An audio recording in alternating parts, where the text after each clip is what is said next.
पहले लोग कहते थे, जिस घर का लड़का कमाता नहीं उस घर में हम अपनी बेटी नहीं देंगे।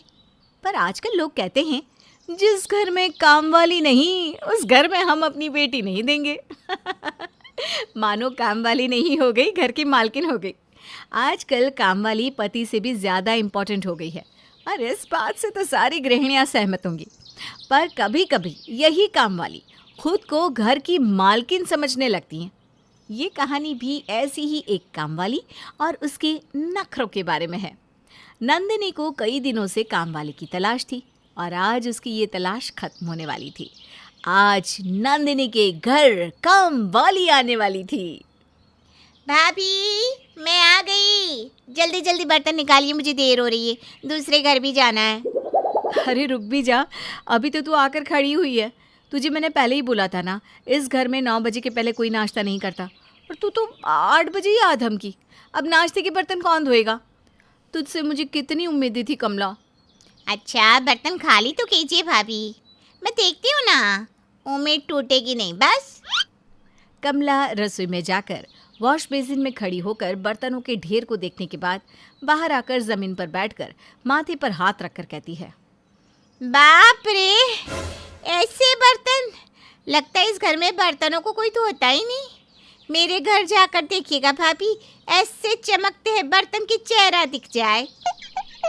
तो अच्छी बात है ना कमला, इस घर के बर्तनों को भी अपने घर के बर्तनों जैसा चमका देना तू। ठीक है भाभी, करती हूँ मैं। अभी अभी तो आई हूँ धूप से, ज़रा सुस्ताऊंगी, नाश्ता करूँगी, फिर धोती हूँ बर्तन। 10 मिनट आराम करने के बाद कमला नाश्ता लेकर बैठती है।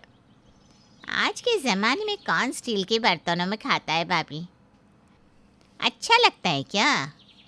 माँ जी आप ही बताइए, 2 लोग घर पर आएंगे और देखेंगे कि सभी स्टील के बर्तनों में खाते हैं तो घर की इज्जत नहीं जाएगी क्या? कल को नेहा दीदी को देखने लड़के वाले आएंगे। अरे खराब इम्प्रेशन पड़ता है ना। लड़के वाले ना इन्हीं छोटी छोटी बातों को पकड़ते। लड़के वालों को तो हम क्रॉकरीज में खिलाते हैं कमला। यही तो गलती करती माँ जी। एक तो आपके घर पर है ओपन किचन, सामने दिखता है कि सारे बर्तन स्टील के हैं। अब जब मेहमानों को आप सुंदर सुंदर प्लेट में खाना देंगे तो क्या वो समझते नहीं कि आप उन्हें गेस्ट की तरह ट्रीट कर रहे हैं? अरे कैसे वो लोग आपके घर की बेटी को अपना समझेंगे? अब बता नंदिनी, ये 10 मिनट पहले आई कमला इतनी गहरी बात कह गई जो हम अब तक नहीं समझे थे। सारी झंझट ये स्टील के बर्तनों से ही है। हटा दे इन बर्तनों को। पर ये बर्तन भी ज़्यादा पुराने नहीं है, तो इन बर्तनों को किसे देंगे हम? अरे घर की लड़की की शादी की बात है, आप लोग टेंशन मत लो। ये सारे स्टील के बर्तन मुझे दे दो, मैं किसी गरीब को दे देगी। हाँ। ये कहने के बाद कमला बर्तन धोने जाती है। मुश्किल से एक कटोरी धोती है और फिर आवाज़ लगाती है, अरे भाभी, वो लिक्विड वाला डिश वॉशर नहीं रखा है क्या? और बर्तनों को घिसने के लिए जूना तो चाहिए ना। अरे साबुन तो रखा है यहाँ, इसी से धो ले। और घिसने के लिए है तो जूना, इसी से घिस। इसीलिए बर्तनों की ये हालत है माँ जी। नॉनस्टिक कढ़ाई कहीं से नॉनस्टिक लगी नहीं रही। भैया ससुर जी दिन भर काम करते हैं, तब जाकर घर में महंगे महंगे बर्तन आते। अब उन बर्तनों का ख्याल भी तो रखना पड़ेगा ना। हाथी बांधने से नहीं होता है माँ जी, हाथी के खर्चे भी उठाने पड़ते हैं। अरे नंदिनी, मेरी टिफिन रेडी हुई कि नहीं? 1 घंटे से तू बर्तन पर कथा सुना रही है। 2 घंटे हो गए तुझे आए और एक बर्तन नहीं धुला। कैसे दूंगी मैं सबको नाश्ता? चल हट, ज़रूरत के बर्तन मैं ही धो लेती हूँ। कमला के बदले नंदिनी ही बर्तन धोने लगती है और नंदिनी की मदद करने के बजाय कमला बाहर जाकर मेहुल से कहती है, लगता है ग्राहकी अच्छी नहीं चल रही भैया, बिका हुआ माल दुकान में वापस आ जाता है। हाँ कमला, बिल्कुल यही हो रहा है, पर तुझे कैसे पता? कमला काम भले बर्तन धोने का करती है, पर कमला ना दुनिया के सभी मर्ज का इलाज जानती है। अरे तो तुम मेरे लिए भी कुछ करना, मुझे भी कोई उपाय बताना। अब से आप जब भी दुकान में जाए ना, गुलाबी रंग की शर्ट पहनकर जाइए और कभी भी 2 औरतों के बीच के मसले में ना चूचा मत कीजिएगा। अभी तो कमला कुमारी को आए कुछ घंटे भी नहीं हुए थे और सभी लोग उसकी बातें सुनने भी लगे थे। शाम के वक्त कमला फिर बर्तन धोने आती है। टल गया ना कष्ट आपका भाभी। सुबह में ना वो जानबूझकर आपके कहे मुताबिक मैं चीज़ें नहीं कर रही थी, आपकी बातों को काट रही थी ताकि आपके सर पर चल रही 7.5 ही कट जाए। अगर मैं ऐसा नहीं करती तो आपको अपनी सास से 2 बातें सुननी पड़ती, जो कि वैसे भी आपको छोटी छोटी बातों में कुछ ना कुछ तो कहती ही रहती है। पहली बार ना किसी ने इस बात को नोटिस किया है कमला, नहीं तो आज तक कभी कोई मुझे समझ ही नहीं सका। मम्मी जी तो मुझे दिन भर ताने देती रहती है। अरे तू बैठ ना कमला, 10 घरों में काम करके आई है, थक गई होगी। मैं ना तेरे लिए अभी शरबत लाती हूँ। भाभी साथ में ना नमकीन भी लेते आइएगा। कमला बर्तन धोना शुरू करती है। अब अगर बर्तन में जूठन लगी रह जाए ना तो मुझे मत कहिएगा भाभी, आपके घर के नलों में तो पानी आता ही नहीं। अब मैं क्या बताऊँ, तू तो 2 घंटे आती है, मैं तो 24 घंटे ऐसी ही हालत में काम करती हूँ। आत्मा रो देती है मेरी तो। और घर की हालत देखिए, ये नहीं कि थोड़ी पेंटिंग वेंटिंग करा दे ये लोग। इस बारे में तो मैं क्या बोलूँ भाभी, सास ससुर को भी ना उम्र के साथ बड़प्पन ले लेना चाहिए।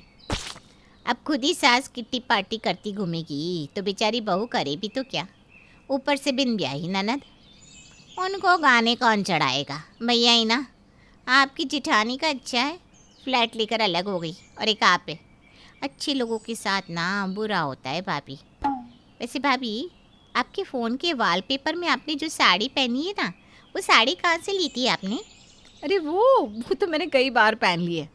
तुझे पसंद है क्या? तू रख ले, मैं अभी ला कर देती हूँ। इस तरह दिन बीतते जाते हैं और नंदिनी के ससुराल में लोग कमला की इतनी सुनने लगते हैं कि नंदिनी का ससुराल उसका ससुराल कम कमला का मायका लगने लगा था। कमला, ये ड्रेस तो ठीक है ना लड़की वालों के सामने पहनने के लिए? अरे हाँ दीदी, बस मेकअप ना ज़रा कम कर लीजिए, आपके खुद के चेहरे पर इतनी चमक है, लड़का तो बेहोश ही हो जाएगा। क्या भी ना। नेहा को लड़के वाले देखने आते हैं और रिश्ता पक्का हो जाता है। शादी की तारीख 1 हफ्ते बाद की ही निकलती है। चलिए दीदी, अब अपने घर जाने का वक्त आ गया। पर तुम बहुत उदास लग रही हो कमला। मकान मालिक ने ना घर से निकाल दिया दीदी। अरे शादी का घर है, तेरी बहुत ज़रूरत पड़ेगी यहाँ। एक काम कर, तू सामान बांध कर यहीं रहने आ जा। कमला सामान लेकर नंदिनी के ससुराल ही शिफ्ट हो जाती है। शादी के 1 रात पहले। ये मेरा मायका है तो बेटी को मायके से धन भी मिलना चाहिए ना। ये कहकर कमला रातों रात घर की सारी तिजोरियां खाली करके रफू चक्कर हो जाती है। अगली सुबह सभी तिजोरियां खुली देखकर चौंक जाते हैं। सभी कमला को ढूंढते हैं पर वो तो कहीं नहीं मिलती। ऐसी नौकरानी आई कि हमें ही नौकर बनाकर चली गई मम्मी जी। अरे नंदिनी, ये सब तेरी ही गलती है, तू हिलाई थी ना उसे। आहा, आप भी उसकी कम तरफदारी नहीं करती थी मम्मी जी। मम्मी, मेरी शादी, इससे अच्छा तो हम लोग खुद ही घर पर काम कर लेते। किसी को इम्पोर्टेंस देना तो अच्छा होता है, पर इतना भी नहीं कि वो आपका ही फ़ायदा उठाकर निकल जाए। यही अगर नंदिनी के घर वाले समझ जाते तो आज कमला उन सब का फ़ायदा ना उठा पाती।